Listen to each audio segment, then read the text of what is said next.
Hello champions, welcome to all of you again. Here I am back to continue your standard sample question paper maths term 2 class 10 examination. So इससे पहले हम section A और section B कर चुके हैं. Section C आज हम करने वाले हैं और आज इस सैम्पल क्वेश्चन पेपर को हम कंप्लीट करने वाले हैं. होपफुली आपने सॉल्व कर लिया होगा. अगर आपने सॉल्व कर लिए क्वेश्चंस तो फटाफट से सारे क्वेश्चंस के आंसर मैच कर लीजिए. क्या आपके आंसर्स करेक्ट आए हैं, क्या आपने मेथड सही अप्लाई किया है कि नहीं किया है, सारी चीज़ें आप चेक कर सकते हैं. ठीक है. उससे पहले आप साइड स्क्रीन में देख रहे हैं कि यहाँ पे कंटिन्यूसली प्लेलिस्ट रनिंग है और अपडेटिंग है. तो यहाँ पे आप जाके चेक कर सकते हैं हमारे प्लेलिस्ट में कि कोई टॉपिक या किसी टॉपिक से रिलेटेड क्वेश्चन कोई छूटा है तो you can comment on our comment box. Okay champions, तो क्या करना है, पेन और कॉपी उठा के मेरे साथ स्टार्ट हो जाइए. So let's start. Okay champions, क्या बोर्ड क्लियर है? Let me check first. Okay, board is clear. चलिए, तो section C that means question number 11 है ना. सेक्शन बी तक क्वेश्चन नंबर 10 था. क्वेश्चन नंबर 11 क्या बोल रहा है? 4 मार्क्स क्वेश्चन है बच्चों. ध्यान से क्वेश्चन को रीड करना है. Each and every line carefully you have to read. Okay. The internal and external radii of a spherical shell. एक स्फेरिकल शेल है. शेल किसको बोलते हैं बच्चों? हॉलो स्फीयर को हम क्या बोलते हैं? शेल बोलते हैं. ठीक है. ये एक स्फेरिकल क्या है? शेल है. ये स्फेरिकल शेल थोड़ा सा डैमेज टाइप का बन गया है बट नो इशू है ना. इनका रेडियस गिवन हमको, ये सेंटर पॉइंट है दोनों का.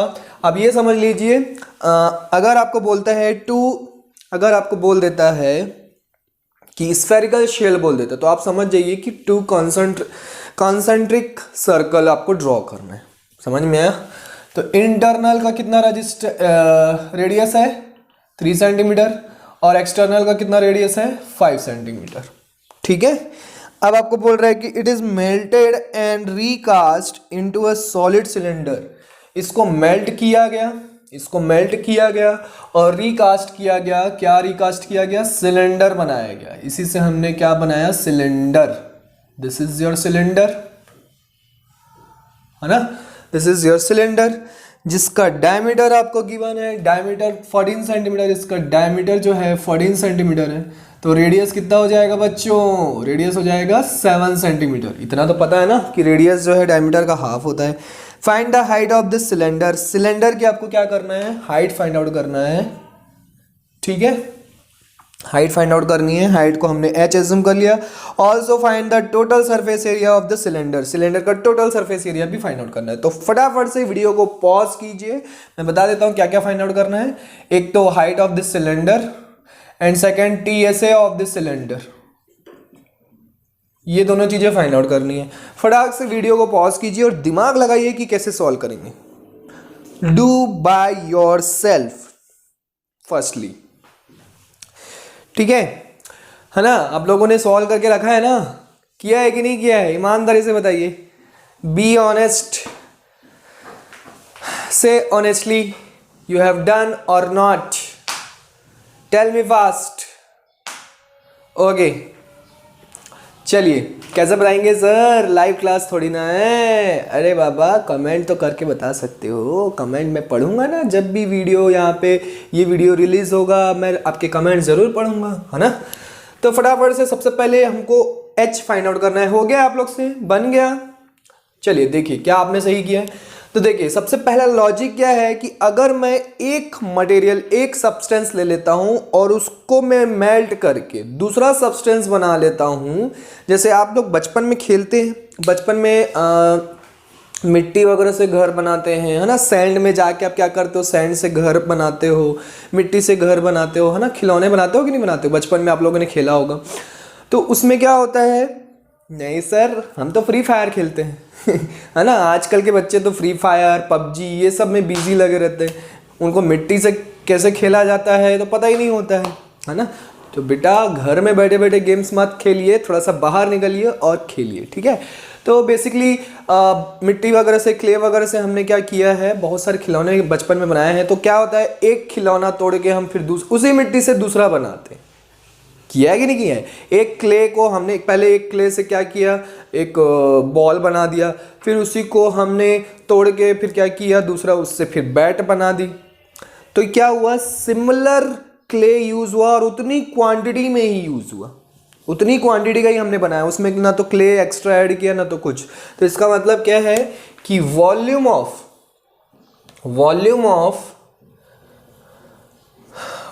शेल इज इक्वल टू क्या हो जाएगा, वॉल्यूम ऑफ सिलेंडर, है ना। दोनों का वॉल्यूम तो सेम रहेगा ना। जब आप क्या कर रहे हो, एक सब्सटेंस से दूसरा सब्सटेंस बनाने की कोशिश कर रहे हो, तो जितना इसका वॉल्यूम है शेल का, उतना ही वॉल्यूम का तो सिलेंडर भी बनेगा ना, क्योंकि उतने ही मिट्टी से ही आप क्या कर रहे हो, सिलेंडर बना रहे हो। Are you getting my point और नॉट? चलिए, तो वॉल्यूम ऑफ शेल बताइए, वॉल्यूम ऑफ शेल का फॉर्मूला क्या होता है, बताइए जल्दी से। स्फेयर कौन सा शेल है, याद रखिएगा, स्फेरिकल शेल है। स्फेयर का फॉर्मूला क्या होता है, वॉल्यूम का 4/3 पाई आर क्यूब, यही होता है 4/3 पाई आर क्यूब। अगर अब यहाँ पे शेल है तो इसका फॉर्मूला क्या होगा, 4/3 R cube minus R cube, capital R cube minus small R cube, very simple, यही फॉर्मूला होगा, है ना।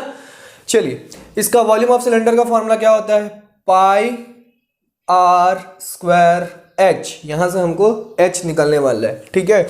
अच्छा, यहाँ पे आपको गिवन था, पाई की वैल्यू गिवन थी, कितनी गिवन है, 22/7, है ना। जितनी गिवन है, पॉइंट में गिवन रहती तो आप पॉइंट में लेते, वैसे फ्रैक्शन में गिवन है तो हम फ्रैक्शन में पुट करेंगे। तो यहाँ पे पुट करने की तो जरूरत है नहीं, क्योंकि यहाँ से पाई क्या हो जा रहा है, कैंसल आउट हो जा रहा है। यहाँ से फटाक से क्या कीजिए, 4/3 into 5 cube minus R cube is equal to R, that means 7 square into H. R की वैल्यू यहाँ पे सिलेंडर की कितनी है, 7 है। तो यहाँ से सॉल्व कर लीजिए अब, 4/3, सॉरी यहाँ से मैंने पुट ही नहीं किया, आर की वैल्यू क्या है, 3, है ना। बड़ा रेडियस कौन सा है, 5, और स्मॉलर कौन सा है, 3। तो 5 क्यूब में that means 125, 3 cube that means 27 is equal to 7 into 7, इसको 7 इंटू 7 ही रहने दीजिए, इसको यहाँ पे डिवाइड कर देते हैं, ये आपका हो गया h। तो h is equal to 4 into 125 में से 27 गया, कितना बचा, 98।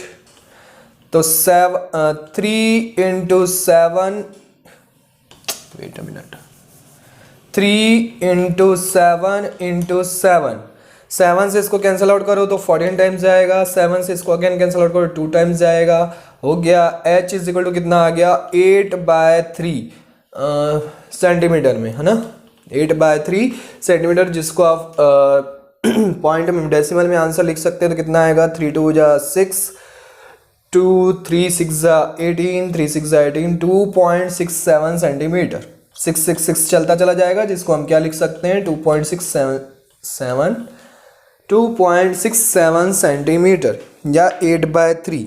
या फिर मिक्स्ड फ्रैक्शन में लिखना है तो कैसे लिखेंगे, 2 2/3 सेंटीमीटर। तो मिक्स्ड फ्रैक्शन में भी हम लिख सकते हैं। चलिए, तो ये आ गया, हमारा हाइट आ गई। सेकंड हमको क्या फाइंड आउट करना है, TSA। तो TSA ऑफ सिलेंडर का फॉर्मूला क्या होता है, फटाक से बताइए, TSA ऑफ सिलेंडर का फॉर्मूला क्या होता है, बताइए।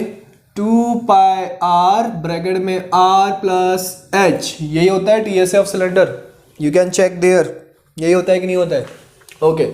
तो 2, अब यहाँ पे हमको पाई की वैल्यू पुट करनी पड़ेगी, तो 22/7, r की वैल्यू 7, 7 प्लस h की वैल्यू 8/3 पुट कर दीजिए, सॉल्व करने में इजी हो जाएगा, है ना। यहाँ से देखिए, ये 7 कैंसल आउट, और कुछ कैंसल आउट नहीं हो रहा है। 2 इंटू 22, इसको सॉल्व करेंगे तो डिवाइडेड बाय 3, 3 7 जा 21, 21 प्लस 8 29, है ना। इसको आप सॉल्व करिए फटाक से, कितना आ रहा है, ये हो जाएगा 44 इंटू 29 डिवाइडेड बाय 3, मल्टीप्लाई कीजिए, कितना आ रहा है, 44 इंटू 29, फटाक से मल्टीप्लाई कीजिए, कितना आ रहा है, कितना आ रहा है जल्दी से बताइए।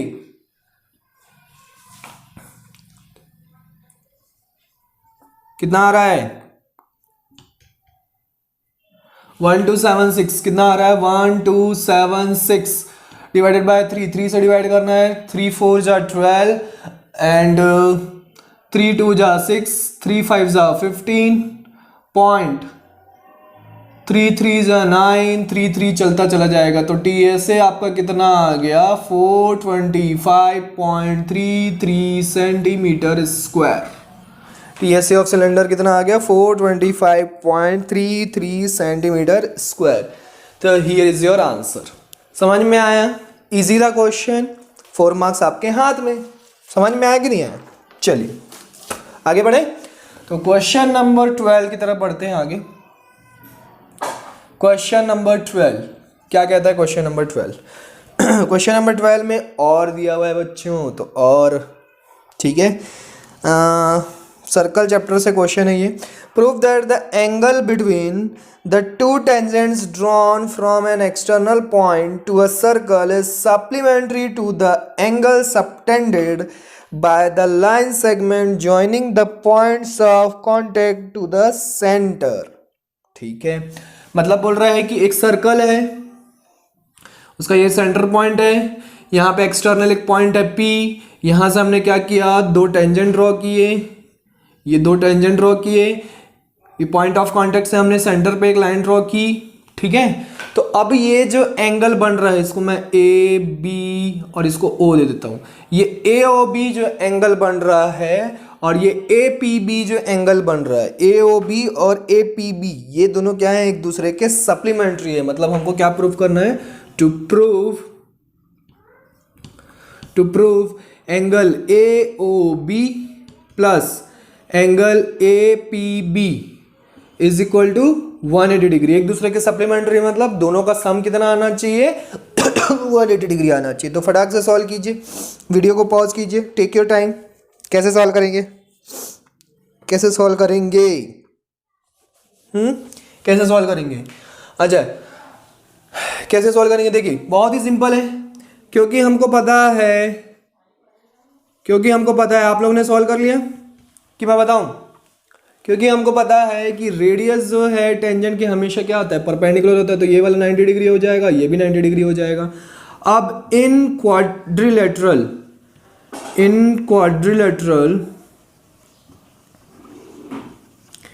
AOBP, इन क्वाड्रिलेटरल AOBP है ना, एंगल सम प्रॉपर्टी लगा देंगे। एंगल सम प्रॉपर्टी लगा देंगे तो क्या हो जाएगा? Angle A plus angle O plus angle, अच्छा पूरा एंगल लिखते हैं ताकि आपको समझ में अच्छे से, है ना, ऐसे नहीं लिखते। Angle PAO plus angle AOB plus angle OBP plus angle BPA is equal to 360 degree. किसी भी क्वाड्रिलेटर में चारों एंगल का सम कितना होता है? 360 डिग्री होता है। तो फटाक से अब तो बहुत इजी हो गया। PAO कितना है? 90 डिग्री, तो इसकी जगह पे 90 डिग्री लिख दिया। AOB हमको नहीं पता। OBP कितना है? 90 डिग्री, तो यहाँ पे भी 90 डिग्री पुट कर दिया। BPA नहीं पता, इसको हम APB भी लिख सकते हैं, इज इक्वल टू 360 डिग्री। देखो अभी 90 प्लस 90 कितना हो जाएगा? 180। 180 उधर जाके क्या हो जाएगा? माइनस हो जाएगा। तो 360 में से 180 को अगर मैं माइनस कर दूंगा तो कितना बच जाता है? 180 बच जाता है। और यही तो हमको प्रूफ करना था। You can check there, hence proved. 4 marks का क्वेश्चन बताओ बच्चों, कितना इजी क्वेश्चन है ना। अब इसी में और वाला क्वेश्चन दिया हुआ है तो वो भी सॉल्व कर लेते हैं हम। और में क्या दिया हुआ है? 2 tangents TP and TQ are drawn to a circle. इसमें डायग्राम बना हुआ है तो मैं एक सर्कल ड्रॉ कर लेता हूँ सबसे पहले। उसका ये centre point, external point this time T दिया हुआ है और यहाँ से ये 2 टेंजेंट ड्रॉ कर रहा है। पॉइंट ऑफ कांटेक्ट का नाम है आपका, इसका नाम है P और इसका नाम है Q। इन दोनों को इसने ज्वाइंट कर दिया है ऐसे, और यहाँ से ऐसे सेंटर को ज्वाइन कर दिया है। Here is your diagram. ठीक है, centre point O। TP and TQ are drawn to a circle with center O from an external point T. Prove that angle P T Q, हमको क्या prove करना है? To prove angle P T Q is equal to twice of angle O P Q. O P Q मतलब ये वाले angle का 2 times है कौन? P T Q. ये वाला एंगल जो है इस वाले एंगल का 2 टाइम्स है, ये हमको प्रूव करना है। तो फटाक से वीडियो को पॉज करो, ट्राई करो बच्चों, ट्राई करिए, जल्दी फटाक से ट्राई करिए। कैसे करेंगे? Take your time. हो गया क्या? जल्दी बताइए, हो गया क्या? चलिए देखिए, हमको पता है कि जब भी 2 टेंजेंट हम किसी एक्सटर्नल पॉइंट से ड्रॉ करते हैं किसी सर्कल पे, तो दोनों की लेंथ जो है वो इक्वल होती है। तो T P is equal to कितना हो जाएगा? T Q. टी पी किसके इक्वल हो जाएगा? टी क्यू के, है ना। अब टी पी टी क्यू हो जाएगा, तो अब हमको दिख रहा है कि therefore triangle T P Q is an isosceles, है ना, is an isosceles triangle. T P Q एक आइसोसेलेस ट्रायंगल हो गया क्योंकि ये इसके 2 साइड्स क्या हो गए? इक्वल हो गए। अब आइसोसेलेस ट्रायंगल हो गया, दैट मीन्स मैं यहाँ पे लिख सकता हूँ therefore angle T P Q is equal to angle T Q P. ये दोनों एंगल भी क्या हो जाएंगे? आपस में इक्वल हो जाएंगे। मतलब ये वाला एंगल और ये वाला एंगल ये आपस में क्या हो जाएंगे? इक्वल हो जाएंगे। अब O से P हमने ड्रॉ किया, तो ऑब्वियसली बात है टेंजेंट पे कितना बनाता है? 90 डिग्री बनाता है ना। ओ पी क्यू था, है ना, ओ पी क्यू था ये वाला एंगल जो है इस वाले एंगल का 2 टाइम्स है। तो ओ पी टी जो है वो कितना है? 90 डिग्री है। ओ पी टी जो है वो 90 डिग्री है। ठीक है, यहाँ तक समझ में आया कि क्योंकि एक ट्रायंगल के 2 अपोजिट साइड्स इक्वल है, तो उसके करस्पॉन्डिंग एंगल्स, ऑपोजिट एंगल्स भी क्या हो जाते हैं? इक्वल हो जाते हैं। तो इसलिए टी पी क्यू जो है टी क्यू पी के क्या हो गया? इक्वल हो गया। क्लियर है यहाँ तक? उसके बाद क्या करेंगे?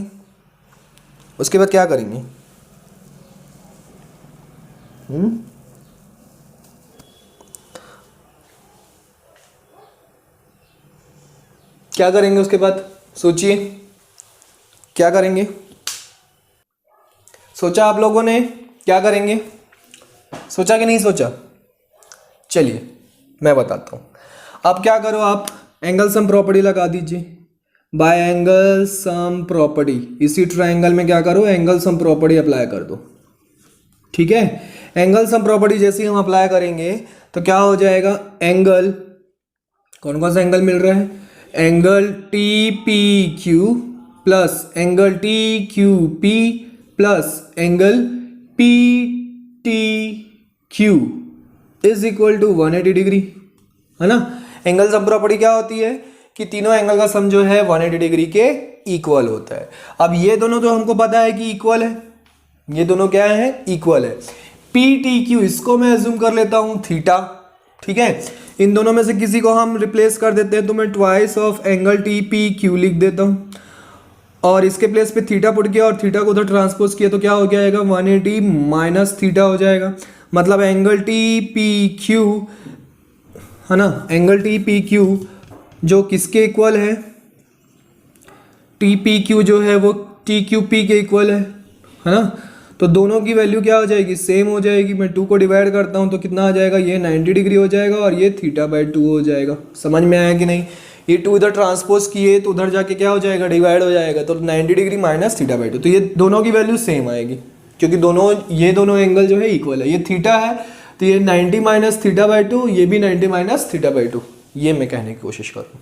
ठीक है, अब हमको पता है कि रेडियस से जब भी हम क्या करते हैं? टेंजेंट पे ड्रॉ करते हैं लाइन, तो क्या होता है? वो उसके परपेंडिकुलर होता है। तो हमको एंगल ओ पी टी जो है वो कितना है? 90 degree. O P T G कितना है? 90 डिग्री। हमको क्या फाइंड आउट करना है? Relation O P Q. तो एंगल ओ पी क्यू कैसे मिलेगा? ये वाला एंगल कैसे मिलेगा? O P Q. जब मैं क्या करूंगा? इस पूरे एंगल में से इस वाले एंगल को माइनस कर दूंगा।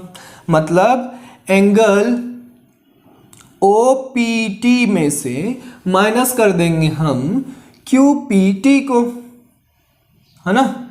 क्यू पी टी या टी पी क्यू को,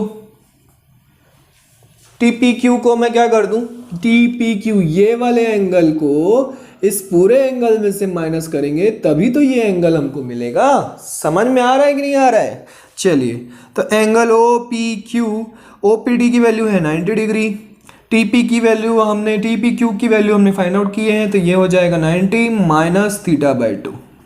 देखिए बच्चों, बार बार मैं कहता आया हूँ कि माइनस के बाद जब भी जो कोई भी चीज़ लिखो आप हमेशा ब्रैकेट में पुट करो, अदरवाइज आप हमेशा रॉन्ग करेंगे, और ब्रैकेट में पुट करेंगे तो कभी रॉन्ग नहीं होगा। तो ये हो जाएगा O P Q is equal to 90 minus 90 plus theta by 2। तो ये 90 विल बी कैंसल आउट, तो angle O P Q is equal to, बस ये देखो आपका आंसर आने वाला है, तो मैं थोड़ा सा रब कर देता हूँ यहाँ पे, है ना। क्या मिल गया? Angle O P Q is equal to theta by 2। 2 को इधर ट्रांसपोज कर दो तो एंगल ओ पी क्यू हो गया, और इज इक्वल टू थीटा हो गया। और थीटा किसकी वैल्यू थी? थीटा किसको एज्यूम किया था हमने? पी टी क्यू को। तो एंगल पी टी क्यू, यही तो हमको प्रूफ करना था कि angle P T Q is equal to twice of angle O P Q. Hence proved, hence proved. समझ में आया कि नहीं आया? समझ में आया कि नहीं आया? एक बार फिर से रिपीट कर देता हूँ। चलो, आपको सबसे पहले क्वेश्चन में दिया हुआ है एक सर्कल है, सर्कल के एक्सटर्नल पॉइंट डी से दो टेंजेंट ड्रॉ किए हुए हैं T P and T Q, ठीक है। तो आपको ये चीज़ प्रूव करनी थी। तो सबसे पहले हमको पता है कि दोनों टेंजेंट की लेंथ क्या होती है, इक्वल होती है, तो वो हमने यहाँ पे लिखा सबसे पहले। अब एक ट्राइंगल बन रहा है पी टी क्यू, तो उसमें से अगर दो साइड्स इक्वल हो जाती तो उस ट्राइंगल को हम क्या बोलते हैं? आइसोसेलेस ट्राइंगल बोलते हैं। आइसोसेलेस ट्राइंगल में अब हमको पता है कि एक ट्राइंगल के जब दो अपोजिट साइड्स इक्वल होते हैं तो उनके करस्पॉन्डिंग दोनों एंगल भी क्या होंगे? इक्वल होंगे। मतलब टी पी क्यू, ये वाला एंगल और ये वाला एंगल एक दूसरे क्या हो जाएंगे? इक्वल हो जाएंगे। फिर मैंने एंगल सम प्रॉपर्टी लगाई, एंगल सम प्रॉपर्टी से इन दोनों एंगल की वैल्यू फाइंड आउट कर ली, जो कि आई है 90 माइनस थीटा बाई 2। अब हमको पता है कि ओ पी टी जो है ये पूरा एंगल कितना है? 90 डिग्री, क्योंकि रेडियस जो है जब भी हम सेंटर से एक लाइन ड्रॉ करते हैं टेंजेंट पे, मतलब रेडियस ड्रॉ करते हैं, तो वो हमेशा उसके क्या होता है? परपेंडिकुलर होता है। तो वो यहाँ से अप्लाई किया। अब हमको ओ पी क्यू का रिलेशन फाइंड आउट करना था। तो ये वाला एंगल जो है, इस पूरे एंगल में से जब मैं इस वाले एंगल को माइनस करूंगा तभी ये एंगल मिलेगा। तो ये चीज़ यहाँ पे हमने लिखी, जिसकी वैल्यू थी उसको पुट करके सॉल्व कर दिए, तो वी गॉट द आंसर। समझ में आया? ओके, चलिए तो वो फटाफट से नोट कर लीजिए। I need to rub this. चलो, तो सेक्शन सी का क्वेश्चन नंबर 13 स्टार्ट करने जा रहे हैं, जो कि हमारा क्या है? केस स्टडी है, ठीक है। 13 एंड 14 आपका केस स्टडी रहेगा बच्चों। Case study first, question number 13। तो फटाफट से मैं रीड कर देता हूँ कि केस स्टडी क्या दिया हुआ है। Trigonometry in the form of triangulation forms the basis of navigation, whether it is by land, sea or air. GPS, a radio navigation system, helps to locate our position on earth with the help of satellites. A guard stationed at the top of a 240-meter tower observed an unidentified boat coming towards it. A clinometer or inclinometer is an instrument used for measuring angles or slopes, है ना। The guard used the clinometer to measure the angle of depression of the boat coming towards the lighthouse and found it to be 30 degree. ठीक है, simple है, कुछ नहीं है भाई। एक लाइट हाउस है ना, उसमें ऊपर टॉप पे खड़े होके एक गार्ड क्या कर रहा है? चेक करता है वहाँ पे, है ना। ये सब नेविगेशन होता है, रेडियो नेविगेशन से सब चीज़ यूज़ किया जाता है। आपने पढ़ा है 9th क्लास में पढ़ा है सोनार, है ना, साउंड नेविगेशन यूज़ किया जाता है। तो वही चीज़ यहाँ भी कर रहा है। तो इसका एंगल ऑफ डिप्रेशन जो है वो कितना आ रहा है? 30 डिग्री आ रहा है। एक बोट आ रहा है उसकी तरफ। तो मान लेते हैं ये हमारा टावर है जिसकी हाइट 240 मीटर है, ठीक है। ये एक टावर है जिसकी हाइट कितनी है? 240 मीटर। इसके टॉप पे क्या कौन खड़ा है? गार्ड खड़ा है, जो कि क्या कर रहा है? एक बोट आ रहा है, ये बोट है, ये गार्ड है, ये गार्ड और ये बोट आ रहा है किसकी तरफ? टावर की तरफ आ रहा है, ठीक है। तो टावर की तरफ आ रहा है तो ये क्या कर रहा है, एंगल ऑफ डिप्रेशन इसका कितना बन गया, 30 डिग्री उसका मेजर हुआ। तो एंगल ऑफ डिप्रेशन 30 डिग्री है, तो एंगल ऑफ एलिवेशन भी कितना हो जाएगा, 30 डिग्री हो जाएगा। अब चलिए क्वेश्चन सॉल्व करने की बारी। फर्स्ट क्वेश्चन क्या कहता है, make a labelled figure on the basis of the given information. Label figure बना लिया हमने, है ना। इसको हम, ये बी हो गया, ये ए हो गया, ये जी हो गया, ठीक है, बना दिया हमने। And calculate the distance of the board from the foot of the observation tower. इसके फुट से ये डिस्टेंस फाइंड आउट करना है, मतलब ए बी हमको फाइंड आउट करना है फर्स्ट क्वेश्चन में, है ना। तो फटाक से सॉल्व कीजिए। हाइट गिवन है, परपेंडिकुलर, इसके रिस्पेक्ट में परपेंडिकुलर है, और ये बेस है। परपेंडिकुलर बेस का रिलेशन मिल रहा है, मतलब मैं क्या लगाऊंगा, tan का फॉर्मूला लगाऊंगा। tan 30 degree is equal to 240 upon A B. अब तो मैं डायरेक्ट सॉल्व करूंगा बच्चों, है ना। इसकी वैल्यू होती है 1/√3, 240 P B P upon H H B, याद है ना, P B P upon H H B. tan theta का फॉर्मूला क्या होता है, परपेंडिकुलर अपॉन बेस। तो परपेंडिकुलर अपॉन बेस लगा दिया है, 240 डिवाइडेड बाय ए बी। तो ए बी की वैल्यू कितनी आ गई, 240√3 मीटर, ठीक है। कितने डिस्टेंस पर है, 240√3 मीटर। अब आप चाहें तो √3 की वैल्यू पुट कर सकते हैं, वैसे क्वेश्चन में गिवन नहीं है तो नो नीड, इतना लिख के आप सॉल्व कर सकते हैं, छोड़ सकते हैं, leave. Second point, after 10 minutes the guard observed that the boat was approaching the tower and its distance from tower is reduced by 240 bracket में √3 - 1 मीटर, है ना। he immediately raised the alarm. What was the new angle of depression of the boat from the top of the observation tower? अब देखो यहाँ पे क्या बोल रहा है कि कितने मिनट बाद बोला है, 10 मिनट्स। 10 मिनट के बाद ये जो बोट है, ऑब्वियस सी बात है, कुछ डिस्टेंस ट्रेवल कर लेगा। तो वो डिस्टेंस गिवन है हमको, है ना, वो डिस्टेंस गिवन है हमको, नहीं क्या बोल रहे हैं, एक मिनट, इस distance from tower is reduced by, reduce हो जा रहा है, गिवन नहीं है, ठीक है। तो डिस्टेंस कितना हो जाएगा, टोटल डिस्टेंस कितना आया हमारा, 240√3 आया। टोटल डिस्टेंस कितना आया, 240√3, उसमें से रिड्यूस हो जा रहा है, कितना रिड्यूस हो रहा है, 240√3 - 1, इतना मीटर जो है रिड्यूस हो जा रहा है। तब हमको डिस्टेंस फाइंड आउट करना पड़ेगा। तो डिस्टेंस कितना होगा, समझ में आ रहा है कि नहीं। हमारा टोटल डिस्टेंस हमने कितना फाइंड आउट किया था अभी बोट का टावर से, 240√3 मीटर, है ना। अब उसमें से बोल रहा है कि 10 मिनट के बाद वो कुछ यहाँ पे पहुंचा, तो कितना रिड्यूस हुआ, इतना रिड्यूस हुआ। कितना डिस्टेंस बचा है वो नहीं गिवन है, कितना रिड्यूस हुआ वो गिवन है। तो कितना रिड्यूस हुआ, इतना रिड्यूस हुआ, तो टोटल में से इतना माइनस करेंगे तभी तो लेफ्ट जो बची हुई डिस्टेंस है वो पता चलेगी। तो चलिए सॉल्व कीजिए, 240√3 - 240√3 माइनस प्लस 240, ये कैंसल आउट हो गया। तो d is equal to distance कितना आ गया, 240 मीटर। अब कितनी डिस्टेंस बचा हुआ है, 240 मीटर डिस्टेंस बचा हुआ है। अब एंगल ऑफ डिप्रेशन अब हमको फाइंड आउट करना है। अब angle of depression, let theta is the angle of depression, theta assume कर लो, ठीक है। तो एंगल ऑफ डिप्रेशन थीटा, अब हमको क्या है, tan थीटा, है ना।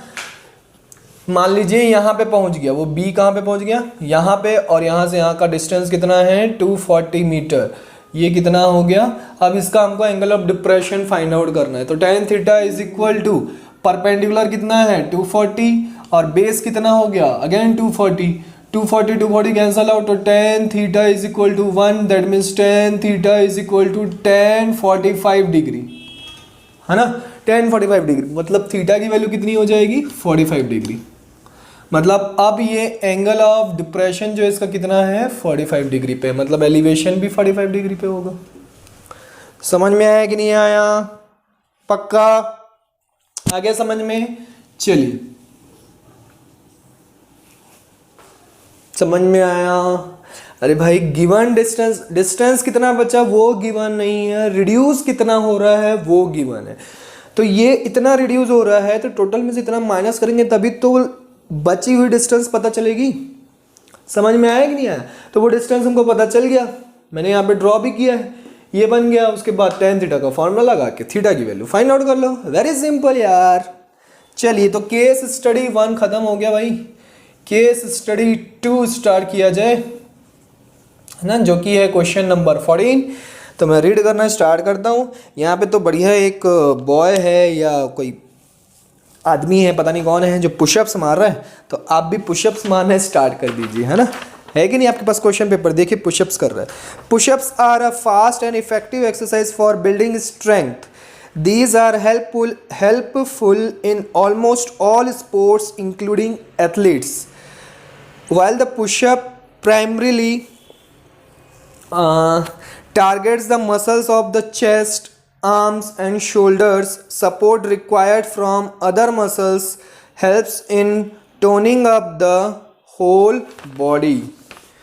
Nitesh wants to participate in the push-up challenge. He can currently make 3000 push-ups in 1 hour. चलिए तो नितेश जो है वो कितने पुशअप्स कर सकता है? 3000 पुशअप्स इन 1 hour, ठीक है। But he wants to achieve a target of, 1 घंटे में 3000 पुशअप्स कर सकता है। वाह क्या स्टेमिना है, 3000 pushups, okay. But he wants to achieve a target of 3900 push-ups in 1 hour. तो उसका जो टारगेट है 3900 in 1 hour, 3900 पर आवर में उसका टारगेट है। For which he practices regularly, इसके लिए वो क्या कर रहा है? रेगुलरली प्रैक्टिस करता है। With each day of practice he is able to make 5 more push-ups in 1 hour. वो हर प्रत्येक दिन each day 5 pushups per hour जो है इंक्रीज कर रहा है, ठीक है, उसकी इंक्रीजिंग हो रहा है as compare to the previous day. Previous day से कंपेयर किया जाए तो 5 more पुशअप्स इन 1 hour वो क्या कर रहा है? डेली का डेली बढ़ाते जा रहा है। तो मान लो कि उसने 20 पुशअप से स्टार्ट किया तो 25, देन 30, देन 35, ऐसे करके क्या हो रहा है? डेली का डेली इंक्रीज होते जा रहा है। If on first day of practice he makes 3000 pushups, first day वो कितना पुशअप्स किया? 3000 पुशअप्स। मैं सारी इंफॉर्मेशन यहाँ पे लिख दे रहा हूँ ताकि आपको समझ में आए। And continues to practice regularly till his target is achieved. जब तक उसका टारगेट अचीव नहीं हो जाता तब तक उसने क्या किया? रेगुलरली प्रैक्टिस किया। Keeping the above situation in mind, answer the following questions. Mind में क्यों रखना है? हमने तो नोट कर लिया है। चलिए तो फर्स्ट पार्ट क्या कहता है? Form an AP representing the number of pushups per day and hence find the minimum number of days he needs to practice before the day his goal is accomplished. ठीक है, तो सबसे पहले तो AP बनाना है। फर्स्ट डे उसने कितने से स्टार्ट किया था? 3000 से। अब 3000 से स्टार्ट किया है और रेगुलरली वो कितना इंक्रीज कर रहा है? 5 पुशअप्स पर आवर इंक्रीज कर रहा है। तो नेक्स्ट डे उसका कितना हो गया? 3005। उसके नेक्स्ट डे कितना हो जाएगा? 3010। उसके नेक्स्ट डे कितना हो जाएगा? 3015 एंड सो ऑन। कहाँ तक जाएगा? 3900 तक जब तक नहीं पहुंच जाता तब तक वो रेगुलर प्रैक्टिस करेगा। तो ये आपकी बन गई एपी, है ना। अब ये एपी है कि नहीं है? बिल्कुल है। हमको कॉमन डिफरेंस दिख रहा है कितना? 5। ए की वैल्यू कितनी है? 3000। अब आपको फाइंड आउट क्या करना है? Hence find the minimum number of days he needs to practice before the day his goal is accomplished. तो number of days find out करना, मतलब n की वैल्यू फाइंड आउट करना। अरे बहुत ही सिंपल है बाबा। ए एन की वैल्यू क्या कर लो? लास्ट टर्म तो हमको गिवन है ना 3900, तो लास्ट टर्म का फॉर्मूला क्या होता है? nth टर्म का फॉर्मूला होता है A N is equal to A plus N minus 1 into D. तो ए एन की वैल्यू कितनी दी हुई है? 3900। ए की वैल्यू कितनी दी हुई है? 3000। एन की वैल्यू फाइंड आउट करनी है। डी की वैल्यू कितनी है? 5। 3000 इधर जाके माइनस हो जाएगा तो ये 900 हो जाएगा, is equal to N minus 1 into 5। 5 को इधर कर इधर ट्रांसपोज कीजिए, डिवाइड कीजिए तो कितना हो जाएगा? 5 1 जा 5, 5 1 जा 5, 5 8 जा 40, 180 आएगा। कितना आएगा? 180 is equal to n minus 1। 1 को इधर ट्रांसपोज करो तो n की वैल्यू कितनी आ जाएगी? 181। मतलब उसको कितने डेज लगेंगे? 181 डेज लगेंगे टोटल। ठीक है, minimum number of days of practice जो है। अच्छा, मिनिमम नंबर ऑफ डेज, तो मिनिमम नंबर आपको फाइंड आउट करना है, मतलब n माइनस 1 की वैल्यू फाइंड आउट करनी है। सॉरी, है ना, क्वेश्चन में बोला था ना, minimum number of days he needs to practice before the day his goal is accomplished. तो 181 वाला जो है उसका गोल है, उस दिन वो गोल क्या कर लेगा? अचीव कर लेगा 181th वाला में, है ना। तो उससे मिनिमम वाला कौन सा हुआ? 180। तो टोटल 180 डेज उसको टोटल प्रैक्टिस करनी पड़ेगी और 181th को वो क्या कर लेगा? वो अपना गोल अचीव कर लेगा। तो इसलिए आंसर आपको 180 लिखना है, 181 नहीं लिखना है। Don't be over excited. मैं फिर से समझा रहा हूँ, आपके n की वैल्यू 181 आई, मतलब उसको गोल अचीव करने में कितना दिन लगेगा? 181 डेज लगेंगे। अब 181th डे पे उसका गोल अचीव हो जाएगा, है ना। तो इसका मतलब मिनिमम डेज उसको कितने लगेंगे? 180 डेज। क्वेश्चन में मेंशन किया है बच्चों, find the minimum number of days he needs to practice before the day his goal is accomplished. 181th day पे उसका गोल अकम्प्लिश्ड हो जाएगा, तो डे कितने लगेंगे? 180 डे लगेंगे। 181 वाले को हम काउंट नहीं करेंगे। गेटिंग माई पॉइंट, है ना। पता चला n की वैल्यू 181 आ गए, अब फटाक से आंसर लिख के आ गए तो रॉन्ग हो जाएगा बच्चों। चलिए सेकंड पार्ट क्या बोलते हैं? ओह, हाथ में ही है। Find the total number of pushups performed by Nitesh up to the day his goal is achieved. तो टोटल नंबर ऑफ पुशअप्स मतलब हम क्या करेंगे? सम फाइंड आउट करना है। तो सम का फॉर्मूला क्या होता है? n/2 a प्लस l लगा दो, क्योंकि डायरेक्ट हमको लास्ट टर्म तो गिवन है ही है। तो क्या करना है? n की वैल्यू कितनी आई? n की वैल्यू आई 181 डिवाइडेड बाई 2, है ना। अब यहाँ पे 180 मत पुट करना, n की वैल्यू 181 है। समझ में आ रहा है कि नहीं? थोड़ा सा घुमावदार क्वेश्चन है, ध्यान से एकदम दिमाग से सॉल्व करना है। l की वैल्यू कितनी है? l की वैल्यू 3900। तब देखते हैं टोटल इसने कितने पुशअप्स किए। ये हो जाएगा 6900। 2 से इसको डिवाइड कर दो, 2 3 जा 6, 2 4 जा 8, 2 5 जा 10, ये इतने पुशअप्स किए। अब इसको मल्टीप्लाई करेंगे तो आपका आंसर आएगा 62450 पुशअप्स। इतने पुशअप्स किए, वाह वाह, clap for Nitish, clap for Nitish. कितनी मेहनत की बेचारे ने, क्लैप फॉर हिम। इतने पुशअप्स उसने किए, 6,24,450 पुशअप्स। ब्रेव बॉय, है ना। तो यहाँ पे होता है आपका खत्म क्या? Standard sample question paper. Case study हमने कर ली है, आप भी प्रैक्टिस कीजिए। अगर कोई क्वेश्चन डाउट होता है तो बिना हेजिटेशन के आप क्या कीजिए? कमेंट बॉक्स में कमेंट कर सकते हैं। So bye bye, take care and all the best. Keep practising बच्चों, है ना। अच्छे से तैयारी कीजिए एग्जाम की, अच्छे से एग्जाम दीजिए, रिलैक्स होकर। अभी तो बहुत टाइम है एग्जाम में, प्रैक्टिस कीजिए और डाउट्स जल्दी से जल्दी क्लियर करते जाइए। Bye bye, take care, see in the next lecture.